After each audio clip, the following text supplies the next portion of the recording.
Sekali lagi. KPH wilayah 2 Pematang Siantar.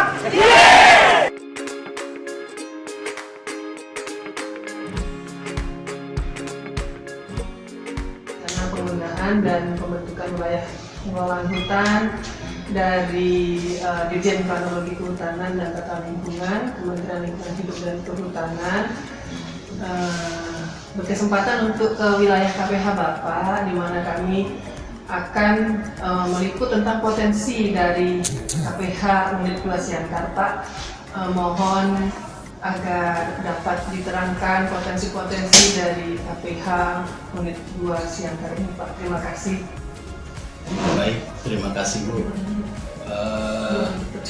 Saya perkenalkan, nama saya Jodar Supautar sebagai Kepala KPH Wilayah 2 Pematang Siantar.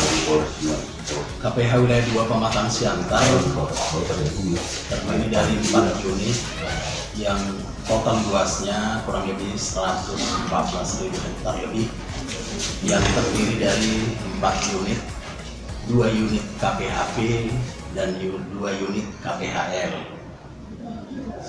terdistribusi di 3 kabupaten: Kabupaten Simalungun, Kabupaten Serdang Bedagai, dan Kabupaten Batubara. Keempat unit tersebut telah disahkan RPHJB-nya dan sudah diatur blok-blok, termasuk blok pemanfaatan dan lain-lain sebagaimana yang dipersyaratkan dalam peraturan Menteri Kehutanan. Kita bicara mengenai potensi, Bu. Potensi yang ada di kita di grup ke dalam 3 yang lazim digunakan di kehutanan. Untuk potensi jasa lingkungan, ya, potensi jasa lingkungan dan ekowisata menjadi andalan di KPH kita. 2 karakteristiknya yang banyak adalah wisata pantai. Data yang ada di kita untuk potensi wisata pantai ada 15 unit yang existingnya sudah ada di lapangan, tetapi yang sudah memiliki legalitas secara kehutanan dari kehutanan berupa kemitraan dengan skema perhutanan sosial kemitraan 3 unit, 3 jasa lingkungan. Di samping itu juga kita ada karakteristik pegunungan yang sekitar Danau Toba. Ini juga menyimpan banyak potensi-potensi wisata dengan mengandalkan view Danau Toba. Ini cukup banyak juga yang ada di wilayah kita. Terdata di RPHJB kita ada 8 yang bisa kita andalkan untuk wisata. Sedangkan untuk potensi HHBK terdata di kita yang saat ini sudah kita kerjasamakan, kita mitrakan, baik berupa skema perhutanan sosial yang lain adalah HHBK dari Getah Pinus. Potensi-potensi yang lain juga sangat banyak: aren, bambu, lebah, madu, getah karet, rotan, lipah, dan buah mangrove. Untuk HHBK-nya yang paling menonjol Getah Pinus dan bambu serta aren. Ini sudah mulai terasa bagaimana meningkatkan ekonomi masyarakat. Kemudian potensi lain yang sudah kita kembangkan dengan masyarakat melalui skema agroforestry dan silvopilestri. Sedangkan untuk potensi kayunya belum terlalu banyak kita garap karena di wilayah KPH 2 ada 2 pemanfaatan hasil hutan tanaman, yaitu PT TPL kurang lebih 18.000 hektar lebih dan PT TILS Tanaman Industri Lestari Simalungun, dua-duanya berupa HTI kurang lebih 2.700 hektar. Jadi kalau potensi kayu yang dikelola oleh KPH sampai saat ini belum menjadi prioritas kita. Itu kira-kira yang menjadi potensi di kita, Bu. Sementara boleh saya sampaikan di sini untuk perhutanan sosial sudah sangat banyak yang saat ini sudah berproses, ada kurang lebih 36 dengan skema HKM ada 17, Bu, yang sudah terbit IUP HKM-nya ada 10, yang telah diverifikasi dan menunggu SK-nya dari kementerian ada 7, sedangkan untuk skema HTR ada 2, dan kemitraan yang menjadi domain atau kewenangan KPH ini ada 17, yang sudah mendapat kulin ada 9, dan yang berproses kulin ada 8. Jadi potensi-potensi ini yang kita kembangkan karena karakteristik UPT KPH wilayah 2 ini berada dekat kota. Jadi pada umumnya existing di lapangan sudah dikuasai oleh masyarakat. Jadi pendekatan yang paling baik adalah melalui skema-skema perhutanan sosial, bagaimana melibatkan dan memberi akses kelola kepada masyarakat.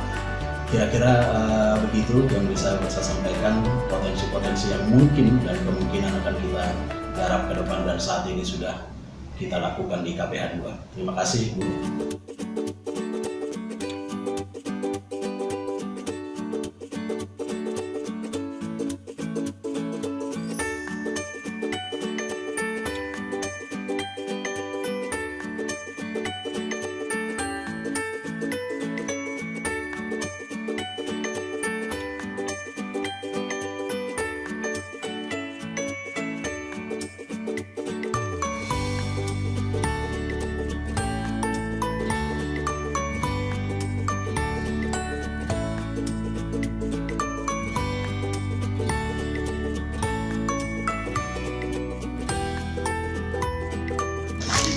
Pak, kami dari Kementerian Lingkungan Hidup dan Kehutanan, Dirjen Planologi dari Jakarta, berkenan menerangkan tentang keterlibatan Bapak dalam pemeliharaan hutan di sini.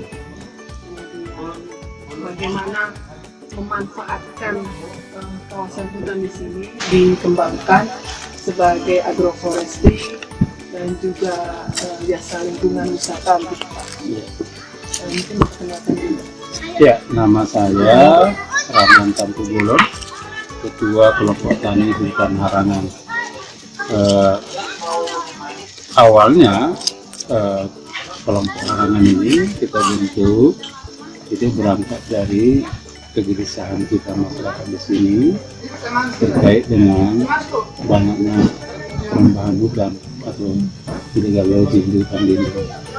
Seperti yang Ibu saksikan bahwa lokasi kita ini kan pas di kaki gunung hutan lindung, dan perembangan hutan di bagian hulu itu sudah bergila. Jadi masyarakat di sini tahun 2018 itu bulan April kita cek ke sana karena sumber air das di sini sudah kering, jadi kita kesulitan menanam padi. Nah, jadi kalau musim kemarau di sini semua kering, termasuk air terjun yang kita lihat tadi kering itu Bu. Jadi kalau musim penghujan di sini banjir. Nah, jadi kemarin sudah banjir di situ, banjir bandang.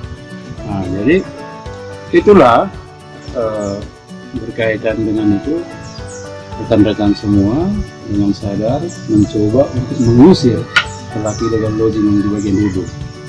Setelah itu kita April atau tidak salah tanggal 19 April kita tangkap pelaku illegal logging di sana dan kita serahkan ke pihak kehutanan. Mulai dari situlah KPH wilayah 2 meminta kita untuk menjaga hutan lindung ini. Kita tawarkan ada program dari pemerintah katanya perhutanan sosial, yang dijelaskan ke kita mana yang cocok dari 5 skema perhutanan sosial. Jadi yang cocok untuk kita kemitraan. Nah, area kemitraan itu yang bulan 4 kemarin sudah diberikan katanya izinnya untuk dikelola oleh kelompok tani Harangan seluas 120 hektar.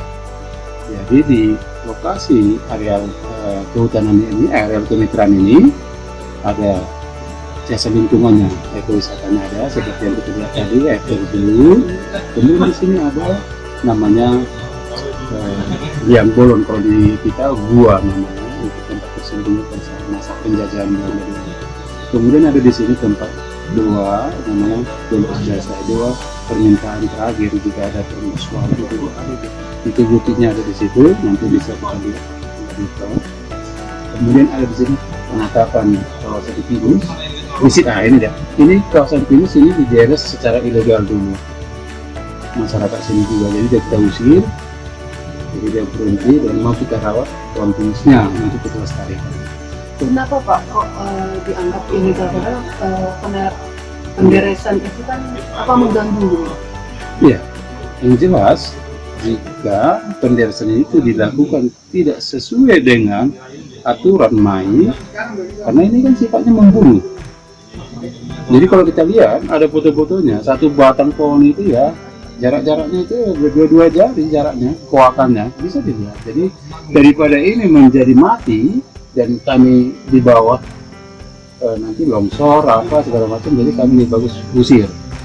Dan kami pun kelompok tidak tertarik untuk menderes beta pinus seperti kelompok-kelompok tani-tani lain, walaupun itu menghasilkan uang untuk sementara. Tapi kami pikiran kami kelompok ini jangka panjang. Mendingan kami jadikan dia foto penangkapan, selfie, rumah pohon pinus atau segala macamnya daripada uang mentar itu dari penderesan beta itu. Jadi kalau kami lestarikan beta pinus kami mungkin cuma penangkapan, destinasi wisata, mungkin lebih banyak manfaatnya. Kira-kira seperti itu. Ini kan kelompok taninya berarti bergerak di agroforestry dan jasa lingkungan. Kalau agroforestry-nya apa Pak? Ya. Jadi kalau jasa agroforestry-nya sekarang program kelompok sesuai dengan NKK kita rencanakan penanaman budidaya kopi. Jadi lahannya sudah kita kerjakan di daerah Citahuan. Itulah bagian paling hulu. Itulah tanah atau lokasi yang sudah dirampas illegal logging. Jadi udah tanah kosong itu, tanah hutan lindung itu udah kosong itu. Jadi itu yang mau kita jadikan secara kita negosiasi lah dengan tanaman kopi, dengan tanaman pelindung lantor, macadamia, itu lagi proses seperti itu. Nah, jadi dalam waktu bersamaan kita mau ke agroforestry dan ekowisata tadi.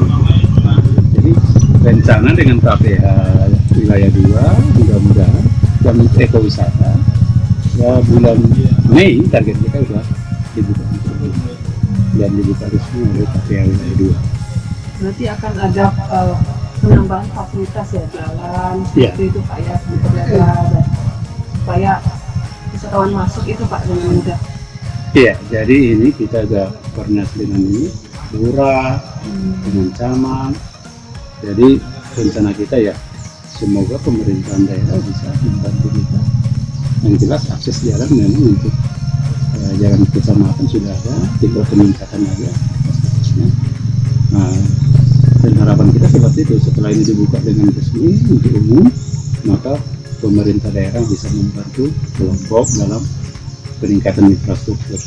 Itu harapan kita. Berarti sementara ini kan masih tahap awal ya Pak, belum ada hasil atau produksi ya dari adanya NKK dengan KPH ini ya, yang agroforestry maupun jasa lingkungan, karena masih awal ya? Iya, belum ada, karena ini pun NKK kita baru dapat bulan 4 kemarin. Nah, jadi ini masih tahap proses. Mudah-mudahan nanti sebenarnya bisa aja kita buka jasa lingkungan untuk satu destinasi, tapi kita tidak mau, biarlah dulu semua lengkap, terkoneksi dari 5 ekowisata destinasi tadi, mau kita koneksikan infrastrukturnya, baru kita terima untuk kami. Ini mudah-mudahan seperti itu. Kalau anggotanya berapa nih Pak anggotanya? Jadi anggota kita itu ada 22 dan ini harapan kita karena kita sudah berjalan hampir 2 tahun lah, resmi mendapat izin 1 tahun terakhir ini. Masyarakat sekitar melihat kegiatan kelompok banyak yang tertarik untuk bergabung dengan kita. Cuma kita konsultasi dengan KPH, jadi verifikasi dulu seperti awal, jadi tidak serta bisa kita terima. Kalau dari Direktorat KPHL ada bantuan apa Pak? Mungkin BPDAS HL seperti itu, ini kan hutan lindung. Dari BPDAS belum ada. KPHL juga belum ada ya? Iya, jadi KPHL belum juga. Ya, mungkin mudah-mudahan harapan kita. Nanti bisa melalui KPH-nya Pak. Jadi karena ini hutan lindung, jadi ke Direktorat KPHL, UPT-nya di daerah itu BPDAS HL ya. Oh ya, nanti mudah-mudahan bisa kita harapkan juga bantuan dari BPDSL untuk kelompok ketenarangan ini. Kira-kira seperti itu. Baik, terima kasih Pak atas kesempatan dan waktunya. Ya, terima kasih sama-sama.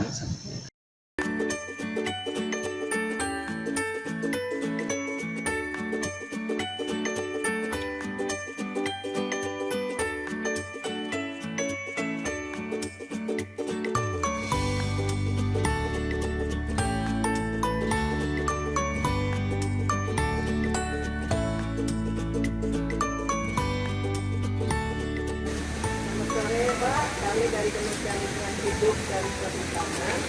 Mohon penjelasan Pak tentang keterlibatan masyarakat dalam usaha penyadapan getah pinus ini. Sudah mulai berapa tahun, dibentuk tahun berapa, kelompok taninya, kemudian produksinya sudah berapa, apakah sudah menjalin membuat kerjasama dengan KPH. Terima kasih Pak. Terima kasih Bu. Kalau kita kerjasamanya sama KPH itu mulai 2018. 2018 itu kita mengajukan izin ke KPH. Terus KPH lanjutkan lagi ke provinsi dan provinsi melanjutkan ke kementerian. Adapun kerjasama juga, kalau hasilnya, kalau ini dia sudah satu tempurung 2 kali sadap. Kerjasama kita dengan koperasi, artinya masyarakat di lingkungan wilayah kerja kita saling kerjasama dengan masyarakat sekitar wilayah hutan yang penduduknya yang mau untuk menderes pinus. Dan hasilnya, kalau dia di sini, mereka itu kadang-kadang 200-300 kilo per kepala keluarga per bulan itu Bu. Itu pun mereka kalau cuaca bagus. Jadi kalau musim hujan begini, mereka itu ada yang 100, ada yang 150, kira-kira begitu. Untuk hasilnya dijual kemana ya Pak? Kalau kita di sini pengumpulnya, koperasi kita ngirim lagi ke Medan, tapi orang Medan yang mungkin sebagian kemana mungkin ya ke datang lagi untuk mereka juga. Satu pohon ada bisa buat teresan ya Pak ya? Deresan. Teresan ini bisa 1, 2, 3. Satu pohon bisa berapa Pak? Kalau kita buat di sini, antara deresan itu ada kita 40, paling minim dia 30 tuh. Yang antara deresan ini. Tempurung. Jadi kalau kita artinya buka ini kan kita buat ini salangnya, biar itu kan biar masuk ke sini ke tempurung ini. Nah, jadi kalau ini dia udah jalan beres 2 kali Pak, udah jalan 2 kali. Jadi sebagian kan ini kan ada yang banyak, sebagian ada yang sedikit. Jadi tergantung matahari Bu. Kalau matahari bagus, ini kan arahnya kan sekarang kan sebelah timur. Lebih banyak dia punya getah. Yang sebelah utara ini dia lebih sedikit. Jadi artinya makanan itu diserap oleh akarnya itu lebih banyak di timur dengan di barat. Ini yang disebut resin itu Pak ya? Iya. Resin getah pinus. Biasanya untuk apa ya Pak ya? Biasanya ini kan kalau menurut sekedul bulunya Penggunaannya? ini kan untuk terpentin dan kamarnya nanti untuk lapisan kapal kayu di laut, dan sebagian lagi mungkin ada ke Krakatau Steel kalau menurut informasi yang kita tahu gitu. Pohon ini kan sudah ada Pak dari dulunya ya, atau ditanam oleh masyarakat atau sudah menjadi pohon Pak, lalu masyarakat mulai merawatnya. Kalau tanaman ini kan bukan, awalnya kan tanaman kehutanan. Kalau di dekat daerah ini tanamannya tahun 1967. Kontribusi dari KPH selama ini apa Pak yang membantu dari KPH, apa yang diperbuat oleh KPH sehingga bisa terjalin ini Pak?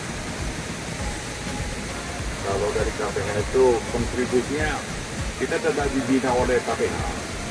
Jadi kita dengan sekarang Tengrawati sekali sebulan mereka akan turun ke sini untuk membina kita, karena sekali 3 bulan mereka bina. Jadi hubungan kita sekarang itu dikatakan harmonis ke KPH dulu. Tapi sekarang ini ada kendala di kami. Sebagian masyarakat di sekitar wilayah Manuguluan itu, mereka itu komplain karena kita kan sebagian di pinggiran TPL itu. Jadi area kita itu, kita kan kerjasama juga dengan TPL, dengan diketahui oleh kehutanan juga toh. Jadi kita ini di sana itu masyarakat itu demo. Jadi kalau hasil kita ini mantap ini dia per bulan ini, sekarang ini paling 10 sampai 15 ton per bulan. Dan satu lagi begini, sekarang ini kan ulat itu Bu, ulat elementos itu kan lagi ini di daerah Taras, Pengambolon itu sekarang kan kita di sana itu diserang ulat-ulat Bu. Jadi daerah Sepolha ini kita real kita di sini, ini kan kebakar. Jadi kayaknya real kita udah kurang, dan anggota kita pun kayaknya udah pada pergi sebagian, jadi makanya hasil kita menurun. Apalagi musim kemarau ini kan hasilnya kurang Bu. Pengamatan kita, kalau kita itu pan hasilnya, dia pada saat mekar daunnya, bubuknya, itu pengalaman juga Bu. Harapannya untuk KPH apa Pak? Harapan untuk KPH? Kalau harapan kita untuk KPH, kalau dari koperasi, mohon tambah real Bu. Nah, jadi kita pun berkontribusi juga, bukan hanya artinya kita minta, kita pun ke masyarakat sekitar wilayah hutan ini, itu kita itu mau kali buat penghijauan. Nanti di sini juga kita buat kita serahkan ke masyarakatnya. Lagian di daerah Sepolha itu kita udah buat di situ jalur hijaunya, dulu kita tanam di sana kalian rumput kayu-kayuan, jengkol, petai, durian, macam-macam Bu. Jadi itu pemerintah mungkin dari dinas kehutanan ya mohonlah, ayo kita ditambah yang mereka begitu loh Bu. Ini masyarakat ini seperti kalau kita dari DPR itu kan pasar. Intinya kelompok tani ini masa berbagi ya Pak ya? Iya. Bersama. Iya. Dan itu juga untuk melestarikan dari hutan di sini ya Pak ya?